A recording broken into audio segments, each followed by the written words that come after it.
Dalangin po namin, Panginoon, na kayo, Panginoon, ang magbibigay sa amin ng lahat, Panginoon, ng aming pangangailangan, especially sa kapayapaan.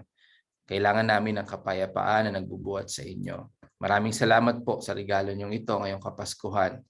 Dalangin namin ang bawat isa rito ay magkaroon, Panginoon, ng puso na tumatanggap sa iyong salita. At nakikinig, Panginoon, sa banal na Espiritu habang kami, Panginoon, ay naririto at sumasamba sa inyo sa pagitan ng pakikinig ng iyong salita. Maraming salamat po. Ito pong aming dalangin sa pangalan po ninyo, Panginoong Hesus. Amen. Amen. So, kung meron kang kasama or kung ikaw ay nag-iisa ngayon dyan sa kinalalagyan mo, sabihin mo, I have the peace of God. And sabihin mo sa katabi mo, you have the peace of God.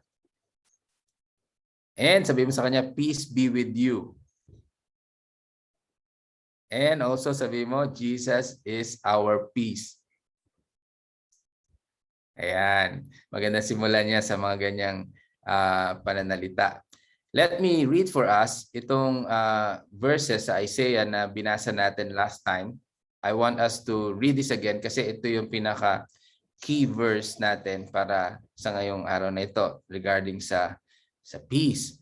No, nandito sabi sa Isaiah chapter 9 verse 6.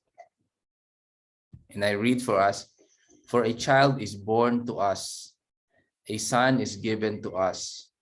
The government will rest on his shoulders, and he will be called Wonderful Counselor, Mighty God, Everlasting Father, Prince of Peace.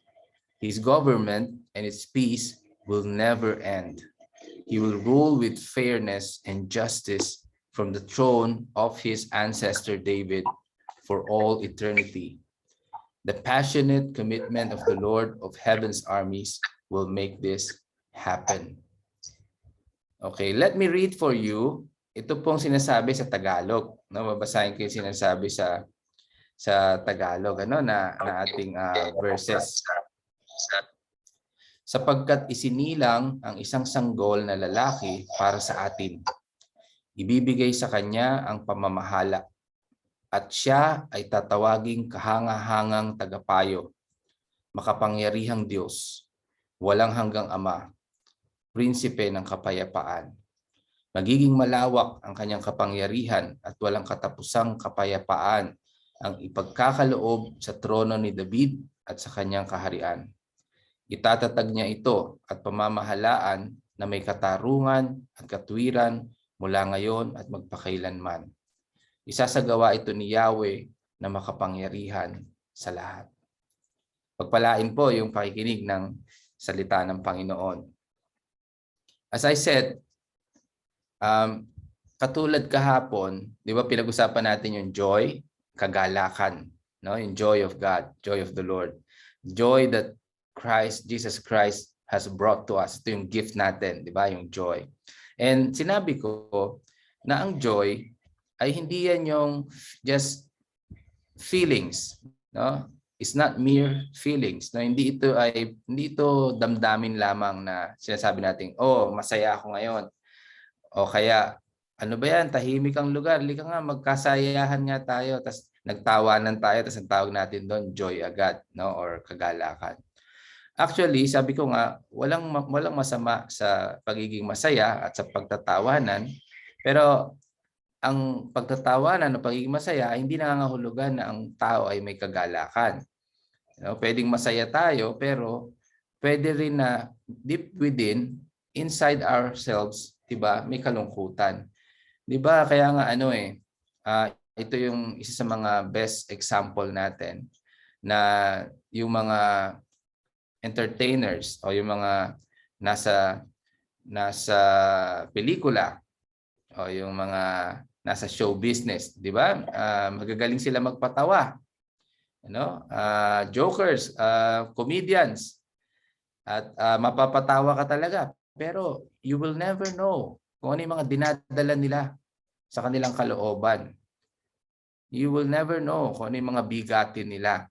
At hindi mo alam na umiiyak sila, yung iba sa kanila. Hindi ko sinasabing lahat, pero yung iba umiiyak sa kalooban na. Pero ginagawa nila yung trabaho nila, nagpapasaya sila ng tao. Diba? And I'm not saying na ano yon na hindi maganda or di mainam or ano ba yan, kaplastic yan. I'm not saying that. No, ang sinasabi ko is pwede kang pasayahin ng isang tao kahit siya ay walang kagalakan. No, kasi ginagawa niya yung bilang trabaho. No, kasama yun sa trabaho niya na pasayahin ka. Siya ay entertainer, di ba? Well, sa magitan ng illustration kong ito, dito ko gustong sabihin na yung joy of God, di ba sabi ko nga kahapon, is resulta ito ng mga bagay na ginawa ng Panginoon upang magtagumpay ang mga tao. No, katulad ng kanyang pagliligtas, of course. Ibig sabihin, yung pagliligtas na ginawa ng Panginoong Hesus sa atin, yun ang nagdulot sa atin ng kagalakan. So, ang ibig sabihin, kaya tayo merong kagalakan, kaya tayo merong joy, kasi merong nag-fix, merong nag-ayos ng ating buhay. Merong gumawa, no, ng mabuting bagay sa atin. Kaya nagkaroon ng kagalakan. At ang kagalakan, no, ay bunga ng katuwiran. Kapag may katuwiran, ginagawa natin yung tama, matuwid yung pamamaraan natin, nagkakaroon tayo ng kagalakan. Di ba iba yung nag-joke ako and then nagtawanan tayo and then after that tapos na, di ba? Or meron tayong mga masasayang mga usapan, after nung gabi na yan tapos na.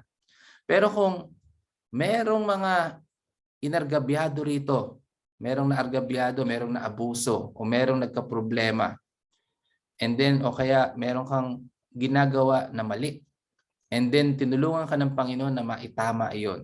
Or kung ikaw ay naargabyado, tinulungan ka ng Panginoon, binigyan ka niya ng hustisya, binigyan ka niya ng katarungan. Ano sa tingin nyo yung magiging epekto nun? Di ba mas pangmatagalan? Ibig sabihin, every time na maalala mo yon, ikaw ay may kagalakan, masaya ka. Kasi alam mong tinulungan ka ng Panginoon. Di ba? Yun ang sinasabi natin. Yung joy is the result of God's doing, no, God's transformation of our lives and God's righteousness. Okay, so whenever there is God doing His justice, no, imploring His justice, God showing us His righteousness, and us being transformed by God, then we call it, no, the result will be joy. Okay, so now I want us to talk about peace. Of course, ito yung regalo sa atin ng Panginoon, yung kapayapaan. Ano naman yung kapayapaan? Yung kapayapaan po ay bunga din, no? This is the result, this is the product of God's justice din and God's righteousness. No, and God being a warrior, being the warrior and the one who fought for us, no, for this battle, no, na tinatawag nating life, no, and death. 'Di ba nasa kalagitnaan tayo ng life and death situation nung tayo ay mga makasalanan, nung hindi pa tayo nakakilala sa Panginoon. And totoo yung mga kasabihan, no, yung mga sinasabi ng mga matatanda na yung kaluluwa natin kumbaga sa nakasanla na sa dyablo. Nakasanla na sa impyerno. Naghihintay na lang. No, alam niyo yung mga kasabihan na isang bulate na lang ang pipirma. No, narinig natin 'yon, ano? Ibig sabihin, konting pagkakamali na lang, all the way, impyerno na tayo. You know, in short, kung kukunin tayo ng Panginoon ngayon, wala na tayong option. Impyerno na. Pero napakabuti ng Panginoon, no, iniligtas niya tayo, pinakilala niya ang kanyang sarili, tinanggap natin ang kanyang mabuting balita. At hindi lamang natin ito nakita o nakikita sa pangloob o sa spiritual na pamamaraan. Pero sa totoo lang, alam natin na may pakikipagdigma ang Panginoon para sa buhay natin.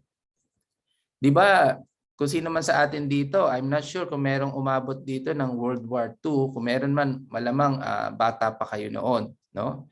Ng World War II. Di ba? Or pagkatas ng World War II, doon lang kayo pinanganak. But whatever it is, no, alam natin, no, from history na ang kapayapaan ay natatamo, no, kadalasan after ng mga wars o after ng mga sigalot or after ng mga kaguluhan. Kaya ngayon tinatawag na nagkaroon na ng peace. Ibig sabihin, after ng war, nagkaayos na. Nagkaayos na yung dalawang bansa o yung mga nag-away na mga grupo, no? Wala nang war. And then yung tinatawag na at last there is peace, 'di ba? Naririnig natin 'yon. No? And sa mga mag-asawa ganun din, no? Kapag hindi sila nagkabati, walang peace. 'Di ba? Pwedeng matutulog tayo sa pwedeng natutulog yung mag-asawa sa napakalambot at napakagandang kama, mamahalin, naka-aircon, lahat nandoon na.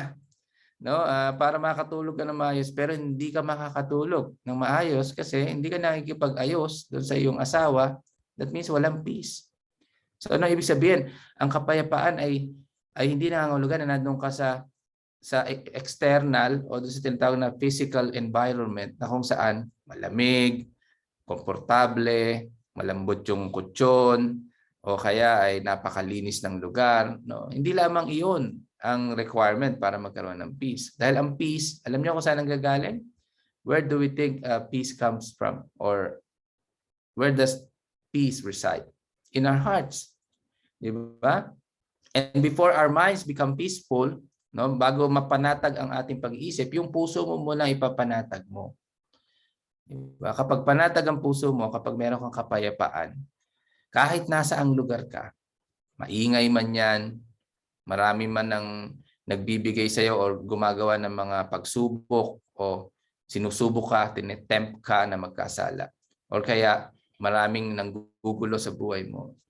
Hindi mangyayari sa iyo yun. Ikaw ay may total peace. Meron kang kapayapaan. At yun yung dala-dala ng Panginoong Hesus. Nung dumating siya rito sa lupa, ang dala niya ay kapayapaan. Pero alam rin natin na ang kapayapaan, bago ito mag-effect, o bago mag-benefit yung mga tao sa kapayapaan na ito, mayroong dapat gawin ng Panginoon. At ano yon? Kailangan niyang labanan yung puwersa ng sanlibutan ito, yung kadiliman, yung kasalanan. Yun ang reason kung bakit si Jesus ay naparito. Jesus came to earth to give us peace. He is the peace from God. That means through Jesus, there will be peace.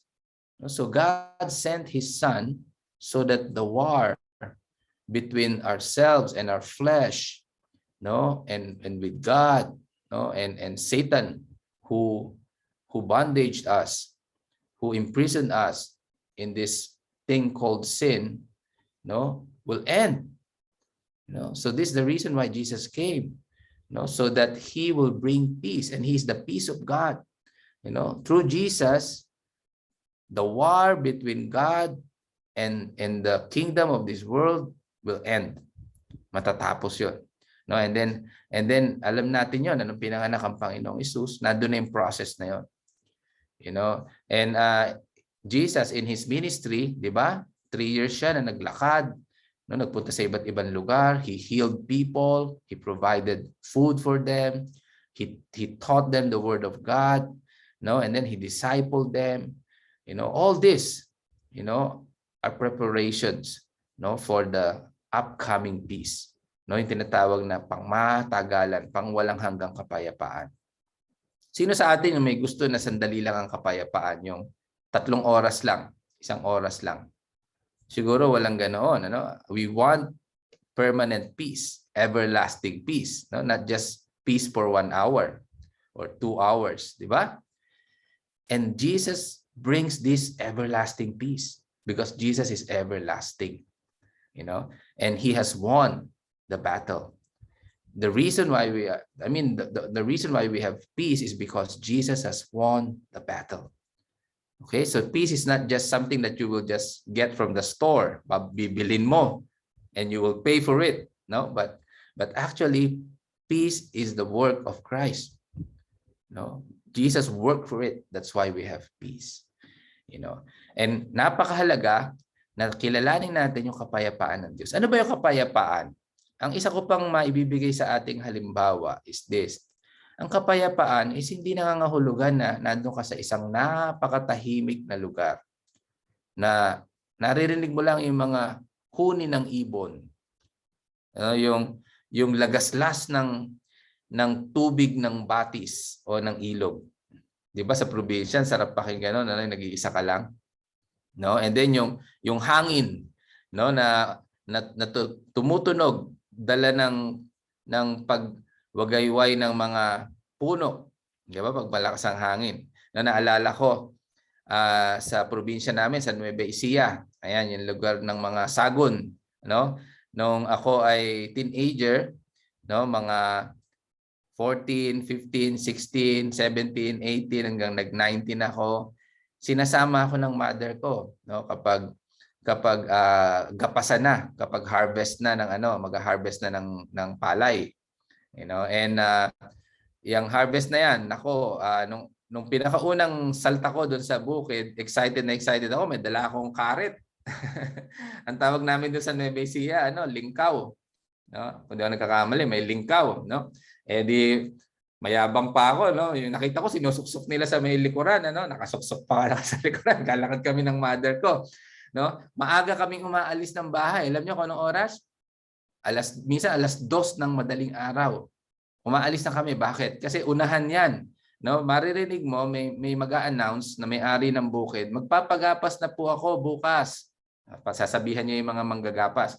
O, wala siyang kukontratahin, mauna, first come first serve. Kung sino yung unang dumating doon sa bukid at gumapas, no, sa kanya yung pinitak na 'yon, di ba? Ganun ang labanan diyan. Alam natin 'yon. Yung mga sagon dito, alam 'yon, Yung iba sa atin. So yung oras na 'yon, no, ako ay excited, Ako ay excited, no? And na-experience ko na ang ganda sa bukid, lalo na pag yung madaling araw tapos mag-uumaga pa lang, no? Nakikita ko na pumuputok pa lang yung araw, nagsisimula pa lang lumiwanag, no? And then wala kang ibang maririnig kundi konting ibon, yung mga hangin, no? And then kung malapit ka sa irigasyon, yung tubig lumalagasgas, And may mga irigasyon doon na malalalim, talagang lagpas tao pa, Minsan naliligo kami ron ng lolo ko, tawag ko si Apong Lakay, And may dala akong karet, And then pag napagod kami, nandoon kami sa ilalim ng puno, Tapos meron kaming 555 sardines. Tapos meron kaming kanin na nasa kaldero. Tapos nung una nagtataka ako, sabi ko dun sa tsuhing ko, Uncle, Tata ang tawag sa mga uncle doon. Meron akong uncle doon si Tata Nanding. Sabi ko, Tata Nanding, paano natin bubuksan to? Wala tayong pambukas. Sabi niya, anak, meron tayong pambukas. Ito, pinakita sa akin yung kutsara. Hindi ko alam yung kutsara pala pwedeng pambukas. Pinangtusok tapos sabi ko, lakas naman ito na nabuksan yung yung sardines. And then na-enjoy ko yung place. Very peaceful. Pero alam nyo, kahit napakaganda ng place, ako bilang kabataan, restless. Di ba ang mga kabataan kadalasan, yung tinatawag na malikot sa aparato. Maraming iniisip and this and that. Ang dami kong iniisip. Gusto ko makipagbarkada, gusto ko makipagkaibigan, gusto ko pumunta sa isang lugar, this and that. No? Meron pa doon na nung teenager ako, naalala ko may mga sayawan kapag may ikakasal, the night before, and even dun sa araw ng kasal may pasayaw yan.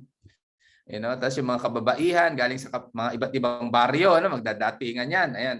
Mga nakasakay sa jeep, Tapos may sayawan, pupunta pa ako diyan, tapos ang mother ko nagtataka, Marlon, nasaan si Marlon? May gapas kami kinabukasan. Nandun ako, kasama ko yung mga kaibigan ko. Tapos madaling araw gigising na agad, imagine that, So yung heart ko restless, ang dami kong gustong gawin. Pero nandun ako sa lugar na napakaganda. So yun yung sinasabi ko na yung kapayapaan ay hindi natin nakukuha yan doon kung sa pagpunta lamang doon sa mga lugar na tahimik o magagandang lugar. Ang kapayapaan ang gagaling sa puso. Kahit magpunta ka sa isang lugar na sasabihin mo, ito na yung pinakamagandang lugar, magkakaroon ako ng peace of mind dito. Siguro pansamandali lang. Kung hindi mo masesettle yung heart mo, hindi ka pa rin magkakaroon ng kapayapaan. Kahit anong gawin mo. Yung ibang ginagawa, bibili ng bibili. Shopping dito, shopping doon, shopping dyan. Sabihin na, ay, nayayamot ako, mag-shopping nga muna ako para malibang ako. O, malilibang ka, sandali. No, kasi nakabili ka, tuwan-tuwa ka, meron kang bagong item. Pero after nun, babalik uli yung problema. Ganon din yung may mga bisyo. No, sasabihin nun, "Halika, mag-inom tayo. Kalimutan natin lahat ng ito." O, di ba alam naman natin na after ng lahat ng iyon, kinabukasan, ano ang maiiwan doon sa tao na yon? Sakit ng ulo, utang sa tindahan, no? And nadagdagan pa yung problema niya. At yung problema hindi naman talaga umalis o nawala. Nandun pa rin, nadagdagan pa. Di ba? Nung kahapon may pera siya, ngayon wala na. Lalong nadagdagan pa. Di ba? So ang sinasabi natin rito is wag nating hanapin ang kapayapaan sa iba't ibang bagay. Ang kapayapaan ay nanggagaling lamang sa Panginoong Hesus. Kahit sabihin pa natin na, nakakakuha ako ng kapayapaan pag ganito yung ginagawa ko o kapag nagpupunta ako ron. Okay, naniniwala ako.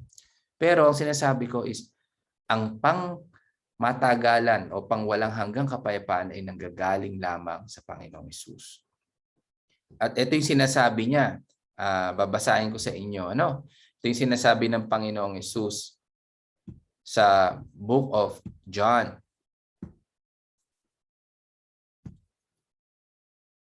Ang sabi niya sa Book of John chapter 14 from verse 23, Jesus answered him, "Those who love me will keep my word, and my Father will love them, and we will come to them and make our home with them.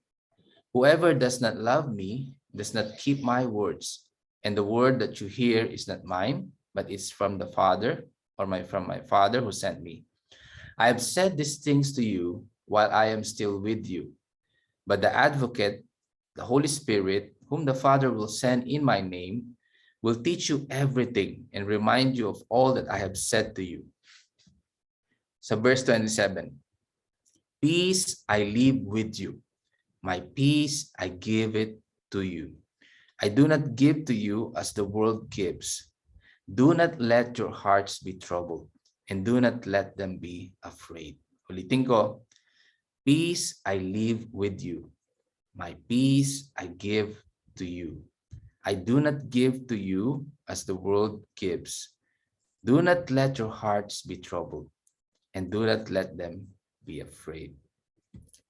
Diba yun yung sinasabi ko kanina na yung ibinibigay na kapayapaan ng Panginoon ay hindi katulad ng kapayapaan na ibinibigay ng sanlibutan ito. At ito ay binibigay sa atin ng Panginoon, yung kapayapaan niya. Tapos ang sabi niya, "Do not let your hearts be troubled. Do not let them be afraid." Diba yun yung pinag-usapan natin, yung preaching ko last Sunday, yesterday, sa service? No? Tinuruan ng anghel at ng Diyos si Joseph na huwag matakot at gawin ang nararapat.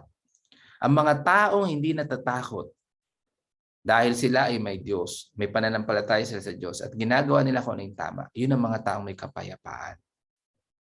The more na nagkokompromiso ka, the more na sumasayaw ka sa tugtugin ng mundo, the more kang mawawalan ng kapayapaan. Bakit? Kasi alam natin yun na kapag nag-compromise ang isang tao, siya ay parang nakaposas na. Siya ay parang nakatali na sa isang sitwasyon. Hindi na siya makakalas. No? Kaya ang solusyon ng Panginoon ay huwag kumompromiso sa mga sitwasyon, lalo na kung mali ang isang bagay. Huwag pagtakpan, but rather harapin ang totoo at ang katotohanan. At gawin ang nararapat. Huwag matatakot. Kung ano yung tama, gawin. Huwag mo sasabihin, kasi natatakot ako eh. Baka kasi ganito, baka ganun ang gawin niya. Di ba? Yun nga, kaya ka nga natatakot eh. Kasi nagkokompromiso ka. Kasi ayaw mong gawin kung ano yung tama. Pag ginawa mo yung tama, hindi ka na matatakot. Sa mga bata dyan, let's say for example, meron kayong ginawa, nag-disobey kayo sa parents nyo. Forever ba maikikip nyo yun? Forever ba maihahide nyo? Di ba? Hindi. Hindi mo pwedeng i-reason out sa yung parents na kasi po natatakot ako, baka paluin nyo ako, or baka i-discipline nyo ako, baka i-grounded nyo ako. Non-ending yon, no? So every day natatakot ka, no? And anyways, time will come that your parents will know. Di ba? So why not sabihin mo na ngayon? And then ask for forgiveness. And then your parents love you so much, they will forgive you. Di ba? And then it's over. Your fear is gone. No? And it's replaced by your father or your mother assuring you that they love you. Di ba? So ganun yun eh. Katulad sa atin, sa ating Diyos, huwag mong itatago yung kasalanan mo. Wag kang magpapatuloy gumawa ng masama dahil natatakot ka, dahil may nananakot sa iyo o kaya may nagsasabi na, sige, pag hindi mo ginawa ito, ibubunyag ko, ilalantad ko, iskandalo kita. Anong gagawin natin? Kung habang panahon tayo magpapatakot doon, no, wala mangyayari. No, ang pinakamainam is harapin natin kung ano yung tama. No, o kaya naman, merong nananakot, in short, parang nambubuli sa atin, no, dahil pinupwersa tayo, huwag kang matatakot. Kasi ang Diyos lamang ang dapat nating katakutan. Tama po ba? At kapag kinatakutan natin ang mga tao, nako, ang dami ng mga takot ang mangyayari sa atin. Pero kung Diyos lamang ang ating katatakutan, walang mga takot na mararamdaman ng bawat isa. Diyos lamang ang kinatatakutan mo. Kaya mong harapin ang kahit sino. Ganoon ang kapayapaan. Pag humarap ka sa isang bagay o sa isang tao o sa isang sitwasyon, hindi ka natatakot dahil alam mo na meron kang Diyos na poprotekta sa iyo. Meron kang Diyos na nakakaunawa sa iyo. Meron kang Diyos na tutulong sa iyo. Amen po ba? And ito ay pangako ng Panginoon. Ang sabi niya, 'di ba, sa kanyang mga alagad, aalis ako, pero may darating. No, ang darating na ito ay ang banal na Espiritu Santo. At ang sabi ng Panginoong Hesus, iniiwan ko ang kapayapaan sa inyo. Bakit niya sinabing iniiwan? Kasi nga, ibig sabihin ng Panginoong Hesus, natapos na niya yung kanyang gawain. Nagampanan niya yung dapat niyang gawin. Parang katulad yan ng mga magulang. Bago yan aalis ng bahay, magwo-work, no? 'Di ba, bibili na niya yung mga anak niya. At nalinis na yung bahay. No? Especially kung maliliit pa yung mga anak niya. Sabihin sa mga anak niya, mga anak, nalinis ko na yung bahay. Ha? Yung mga pagkain, naayos ko na. Nandiyan na sa lamesa, kakain na lang kayo. Ha? Maghugas kayo pagkakain. Ha? Maghugas ng plato. Ha? Yan na lang gagawin nyo. Ha? Walang reklamo. Ha? Walang mag-aagawan sa hotdog. Walang mag-aagawan sa fried chicken. Okay, yan. Walang mag-aaway. Ha? Nakaayos na lahat ng ito. And pag dumating yung in-order ko na ganito, tanggapin nyo, kainin nyo, bla bla bla, ganyan. So ano ibig sabihin? Yung magulang bago umalis, sinesettle niya yung house, 'di ba? At inaayos niya pati yung kalagayan ng kanyang mga anak at may kapayapaan, no? So pag alis ng magulang, may kapayapaan kasi dahil doon. So ganoon din ang Panginoon. Nung iniwan tayo ng Panginoong Hesus rito, tapos na. Ginawa niya yung kanyang ministeryo. Meron na tayong kaligtasan, kaya meron na tayong kapayapaan. No? At ang banal na Espiritu ay nasa sa atin. Kaya nga sabi niya, peace I leave with you. My peace I give to you. I do not give to you as the world gives. Hindi ako katulad ng mga nasa sanlibutan, sabi ng Panginoon, na ang binibigay ko kapayapaan sa inyo, sandali lang. Ang kapayapaan ko ay pangwalang hanggan. Kaya tayo, no, na nangangailangan ng kapayapaan, meron sa atin, or I believe lahat tayo, may mga oras na nawawala yung natin, yung pag-asa natin, yung kapayapaan. Huwag tayong padadala sa mga damdamin na ganoon. Ipagpatuloy natin yung pananampalataya sa Panginoon. At ang binibigay sa atin ng Panginoon na kapayapaan ay may kapangyarihan. Okay? Ang kapayapaan na binibigay niya sa atin may kapangyarihan. Alam niyo kung ano ibig sabihin nun? Ang kapayapaan is katulad ng hindi ito katulad, sabi ko nga, nung tahimik na lugar na nandoon ka, no, huni ng ibon, lagaslas ng tubig, ng batis ang naririnig mo, yung hangin, no, tapos tumatama sa iyo, tapos masarap pa sa pakiramdam. Hindi lang ganoon.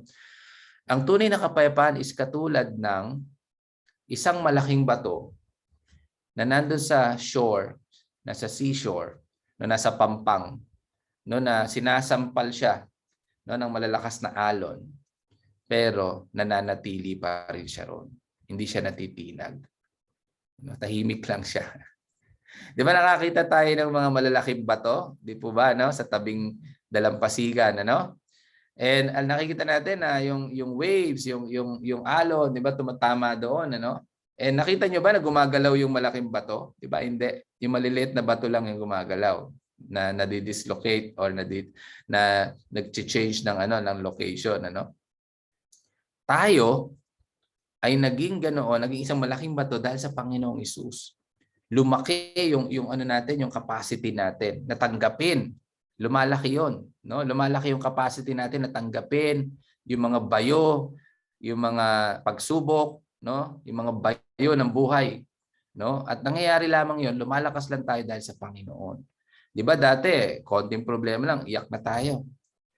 No? Or kaya konting pagsubok lang, hindi na natin alam kung anong gagawin.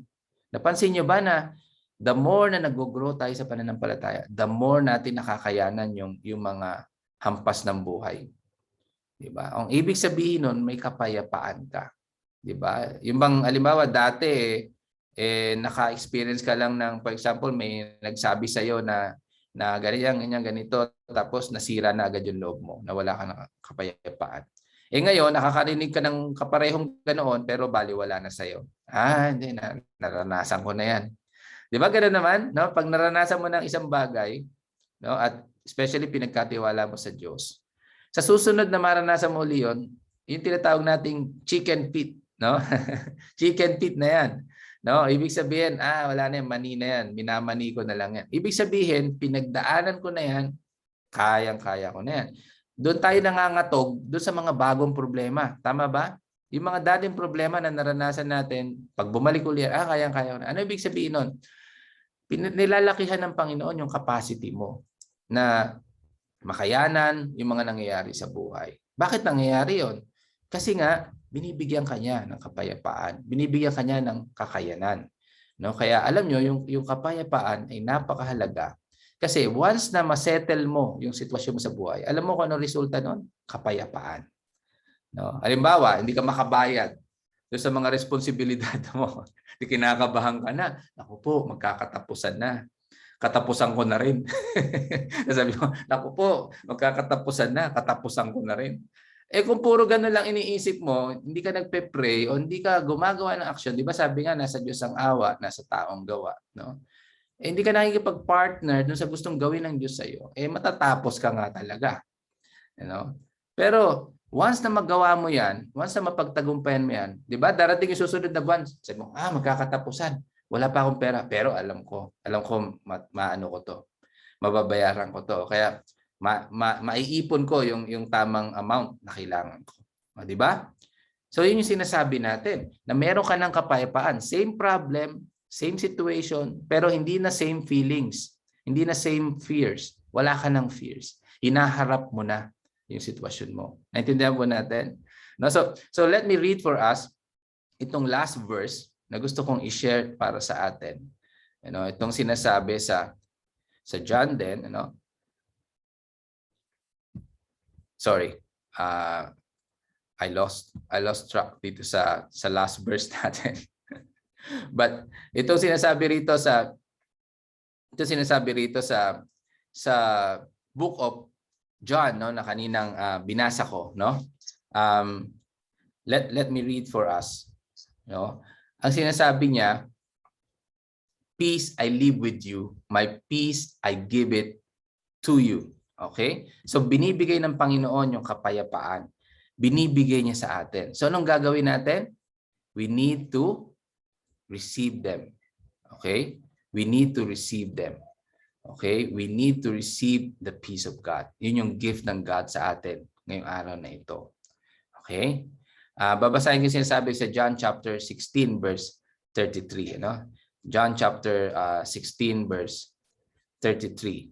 Okay? And ito yung sinasabi niya, this will be our last verse for the day. John chapter 16. Okay.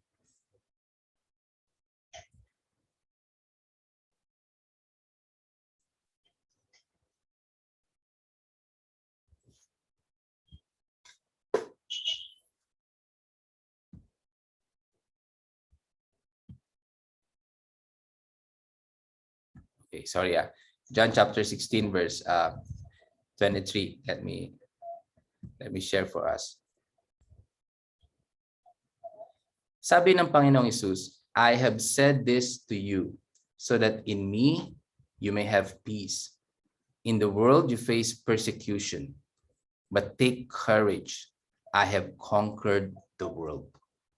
I repeat, Sabi ng Panginoong Hesus, I have said this to you so that in me, you may have peace. Saan tayo nagkakaroon ng kapayapaan? Sa Panginoon lamang. Sabi niya, so that in me, you may have peace.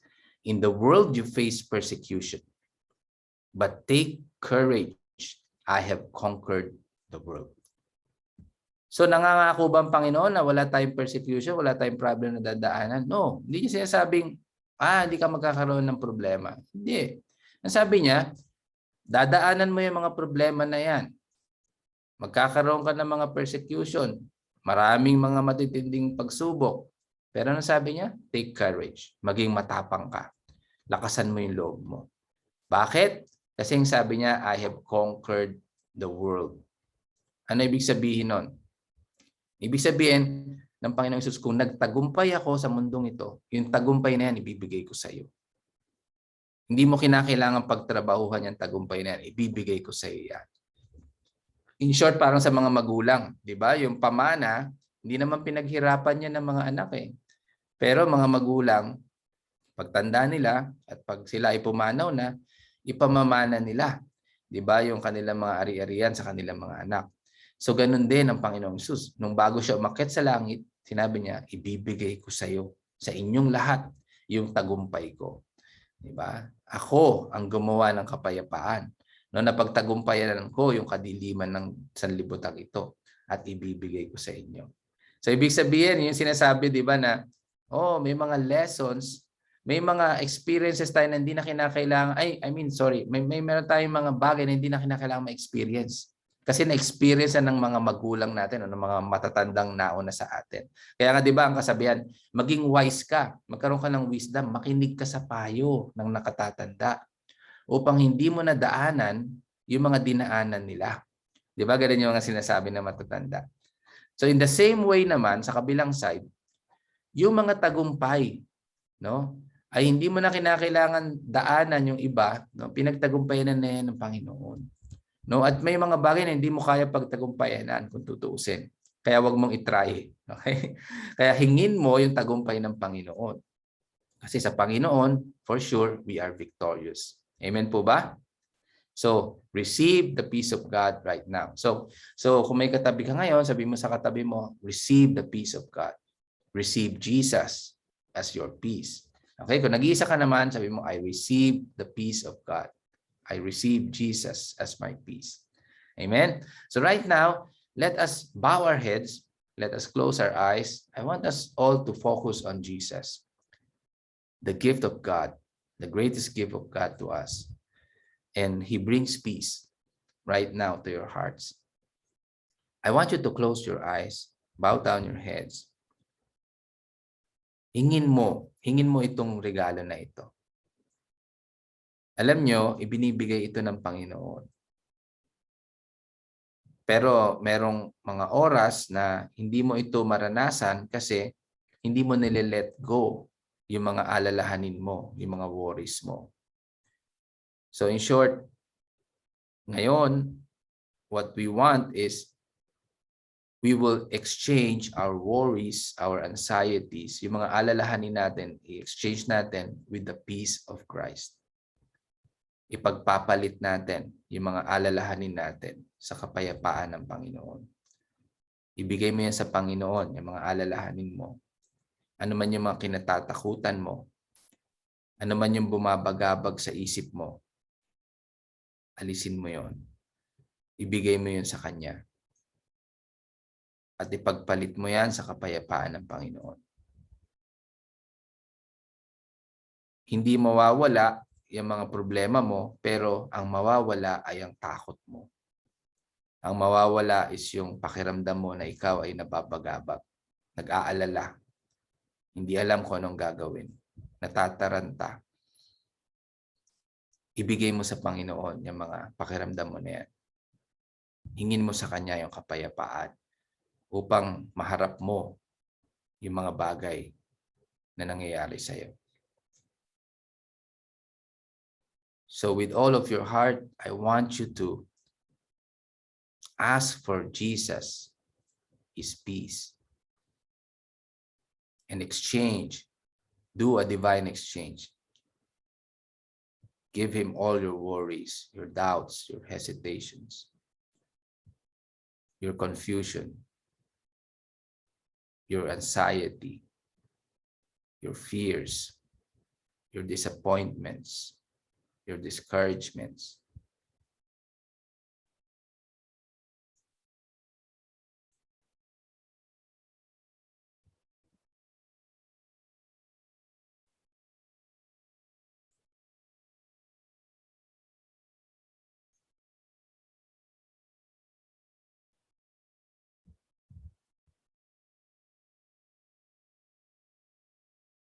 This morning, I want you to see yourselves as you close your eyes and continue to focus on Christ.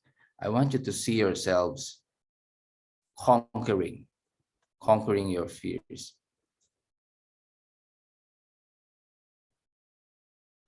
and becoming courageous.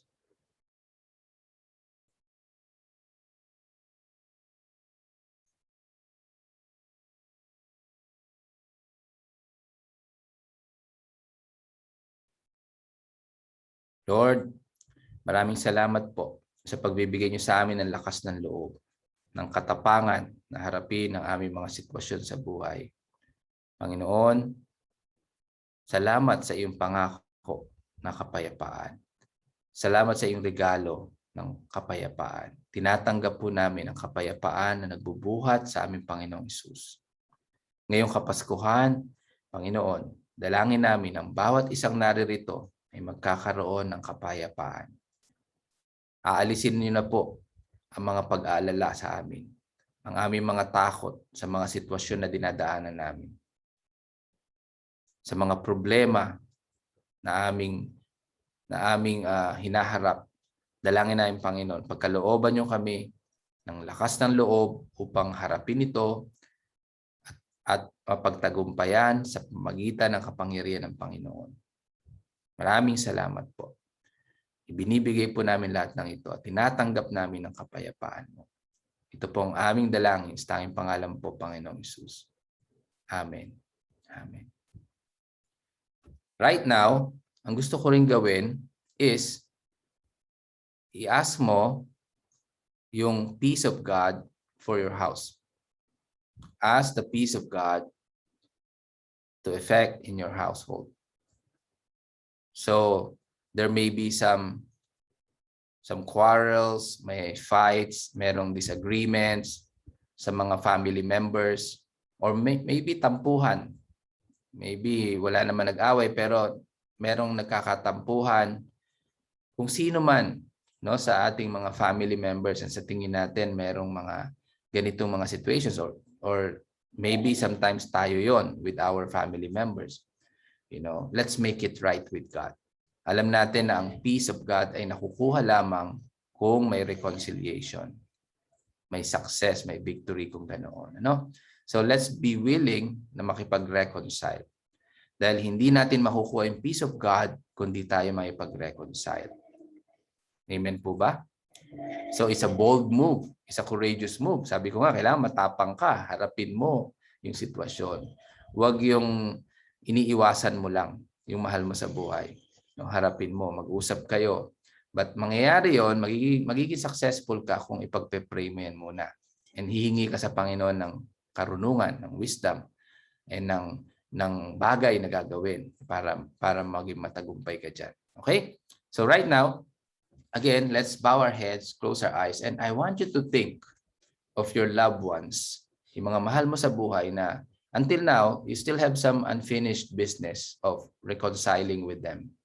So I want you to bring that peace to that table, when you meet your loved ones, especially for this Christmas season.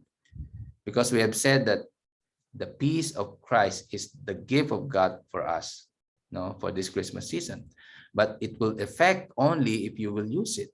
So use that peace, be peaceful, be peacemakers to your household members, to your family members. You should be the one to promote peace. Don't wait for them to reconcile with you, di ba? You need to do it. Okay? So let's close our eyes. Maybe ikaw yon, maybe yung mga kasambahay mo, then be peacemakers. Ikaw yung mag-promote ng peace sa kanila. Okay? So let's close our eyes, bow our heads, and ipag-pray mo yung mga family members mo and pray for yourself as well. Okay, let's do that.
Panginoon, dinadalangin namin na dalhin niyo po ang kapayapaan sa aming mga pamilya, sa aming mga mahal sa buhay, sa aming mga kaibigan, sa mga kamanggagawa namin, sa mga kaklase namin sa eskwelahan, sa iba pang mga bagay, sa aming mga kapitbahay, saan man na meron kaming mga issues or mga things na dapat ay makipag-reconcile kami, makipagbati.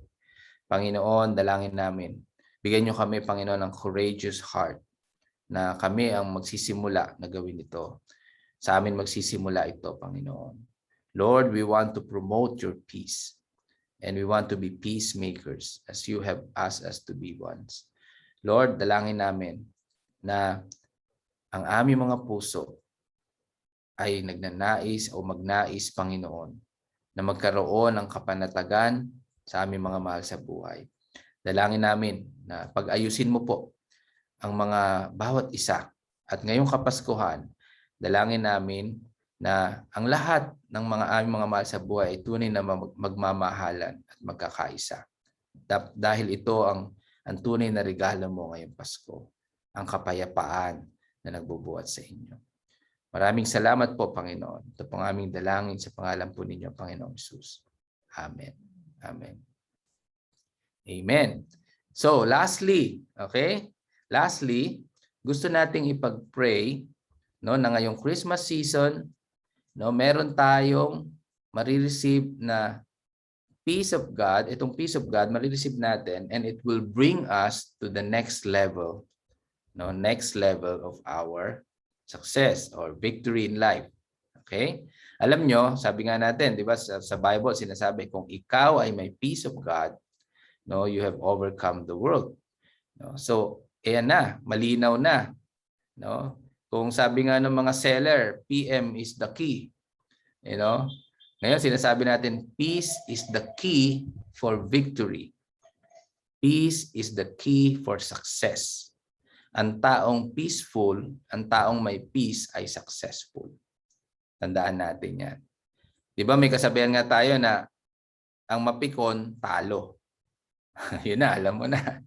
No? Ang tao naman, sa kabaliktaran, ang taong may kapayapaan ay panalo. Okay? Kasi hindi ka napipikon. No? Parang kahit sa kotse yan, pag may umovertake sa'yo, pag napikon ka, may pagkarera ka. Pero kung ikaw ay may kapayapaan, ay, hayaan mo siya. Okay ka lang, panalo ka. No? Relax ka lang, kalmado ka lang. No? Di ba? So, ganoon ang buhay. No? Kapag ikaw ay may kapayapaan, panalo ka.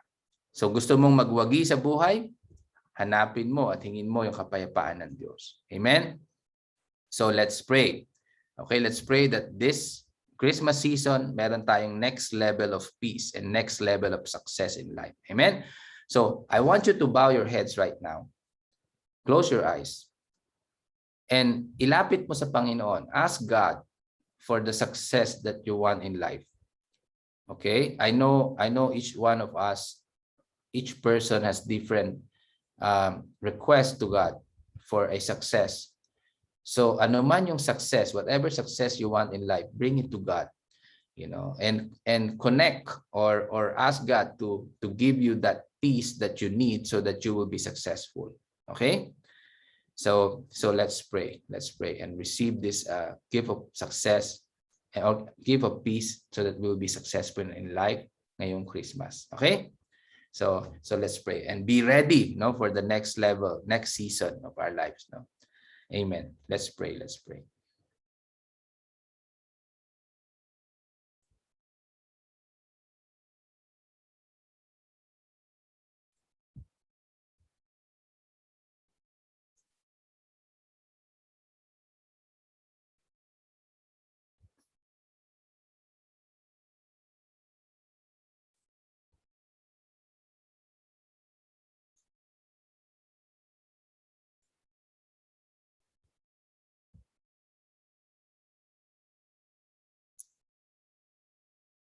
Lord, we pray that you will prepare our hearts, you will increase our capacity to be more peaceful, to have more peace during this Christmas season.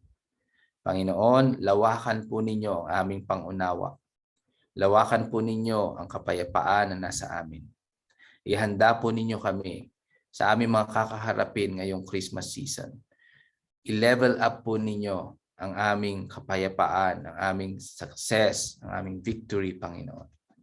At sa aming mga kakaharapin, sa paggawa ng kabutihan, sa pagsunod sa iyong katuwiran, sa iyong katarungan, sa iyong pag-ibig, sa iyong mga pagpapala, Panginoon, bigyan po ninyo kami ng mas malawak na kapayapaan. Turuan po ninyo kami na maipromote ang kapayapaan dito sa lupa. Gawin ito sa aming pamilya, sa aming mga kamanggagawa, at sa lahat, Panginoon, ng aming mga neighbors or aming mga kapitbahay o aming mga kakilala. Dalangin namin, Panginoon, na ngayong Kapaskuhang ito ay may another level kami, Panginoon, ng growth, ng paglago sa aming buhay. At turuan niyo kami, Panginoon, na patuloy na magtiwala sa inyo at manampalataya. Dahil alam namin na ito ang magdudulot sa amin ng kapayapaan. Maraming salamat. Tinatanggap po namin ang kapayapaan na nanggagaling sa inyo, Panginoon Hesus. Amen. Amen. Okay, lastly, palagi natin itong ginagawa, no? And I will give an opportunity, no, for those who haven't accepted the Lord as their personal Lord and Savior in their prayers. I know lahat tayo alam natin merong Jesus. Nandiyan si Jesus, di ba? It's one thing, but it's another thing to pray, to ask that Jesus will come into our hearts to be our Lord and personal Savior and to receive eternal life that comes from Him. So kung hindi pa natin ito ginagawa, na personally nag-pray ka, no, and inask mo na humiling ka sa Panginoon ng buhay na walang hanggan at humingi ka sa Kanya ng kapatawaran at pinapasok mo siya sa buhay mo bilang Panginoon tagapagligtas, kung hindi mo pa yan nagawa, kahit minsan, I would encourage you na mag-pray with me. So, huwag kang mahiya, no? Lahat ng mga tao rito ganun din, nagpe-pray rin, ano? And dumadaan din diyan. So, kung gusto mong tanggapin ang Panginoong Hesus at magkaroon ka ng kapayapaan, no, sa buhay mo kapag ginawa mo 'yon, this is the right time, di ba? So I will lead you in prayer. Papangunahan kita sa panalangin, no? Repeat after me, no? Sumunod ka lang sa aking mga sasabihin na panalangin at ariin mo itong panalangin na ito na sa iyo ito. So kung sino man ang may gustong manalangin, tanggapin si Jesus bilang Panginoon tagapagligtas, itaas niyo lang po yung kamay ninyo. No, gusto ko po makita. Ayan, salamat po. Salamat po sa nagtaas ng kamay. Salamat po. No, I can see you. Salamat po. Meron pa po ba? No, salamat po sa mga nagtaas ng kamay. Thank you. Thank you po. Okay, so I will pray now and then just follow me in this prayer. Okay? Panginoong Hesus, maraming salamat po sa iyong mga salita na nagbibigay sa akin ng kapayapaan. Patawarin po ninyo ako sa aking mga kasalanan. Linisin po ninyo ang aking isip, ang aking pananalita, ang aking mga gawa, at higit sa lahat, linisin po ninyo ang aking puso. iniimbitahan ko po kayo sa aking buhay na maging Panginoon at tagapagligtas. Magmula po ngayon, kayo lamang po ang aking magiging tunay na Panginoon at tagapagligtas. Tinatanggap ko po ang buhay na walang hanggan na ibinibigay niyo sa akin. Salamat po, Panginoon. Ito po ang aking dalangin sa tanging pangalan po ninyo, Panginoong Hesus. Amen. Amen. Palakpakan po natin ang ating Panginoon. Praise the Lord. Kung nanalangin po kayo ng panalangin na yan, no, believe na kayo ay tumanggap ng buhay na walang hanggan, no, and kayo ay nabibilang sa kaharian ng Panginoon. Pero hindi po doon natatapos 'yon. Kailangan nating sundin ang kalooban ng Panginoon. Kaya meron tayong mga next step na gagawin. So our leaders, no, please approach our leaders and sabihin nyo na I prayed the prayer, no, and yung mga leaders natin, they will be glad to assist you and help you on how to do the next step, no. So magpapatuloy po tayo sa ating growth. Okay, so